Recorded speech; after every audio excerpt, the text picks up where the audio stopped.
John, commences-tu? Ouais, Seb, juste avant, par exemple, petites affaires que j'aurais aimé discuter avec toi. Ouais. Ben, tu sais, la raison pourquoi qu'on voulait que tu portes le chandail à l'Oprof, c'est parce que des fois, tes chandails étaient comme... Je suis bien correct. De quoi tu Ben parles? là, Seb, prends-les pas personnel, là. Ben là, tu prenais pas personnel. Comment tu veux que je le prenne? Je sais pas, ouais, impersonnel. Personnel. Je garde le miroir! Le participe passé d'un verbe impersonnel ou d'un verbe employé de manière impersonnelle est toujours invariable.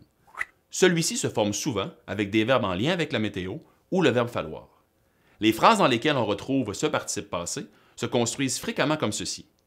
Le pronom impersonnel « il », l'auxiliaire « avoir » ou « être » conjugué à la troisième personne du singulier et le participe passé. Afin de t'assurer que le verbe en question est impersonnel ou employé de manière impersonnelle, vérifie si le sujet « il » est remplaçable par un objet ou une personne. S'il ne l'est pas, cela confirme la présence d'un participe passé provenant d'un verbe impersonnel ou employé de manière impersonnelle, dont la forme est toujours invariable. Tous les efforts qu'il avait fallu étaient éreintants. Est-il exigé de présenter ce permis? Mes parents parlent encore des grands froids qu'il a fait. Il n'aura pas assez plu pour chasser toute cette humidité. Puisque tous les pronoms « il » présents dans ces exemples ne remplacent ni une personne ni un objet, je sais qu'ils sont impersonnels.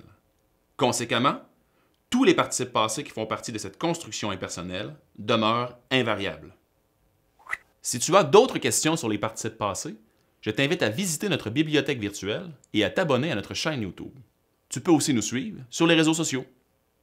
Vérifie si le sujet « il » est remplaçable par un... c'est le pronom.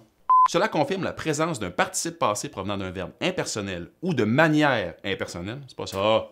S'il ne l'est pas, cela prouve la présence d'un participe passé provenant d'un verbe. Je l'ai.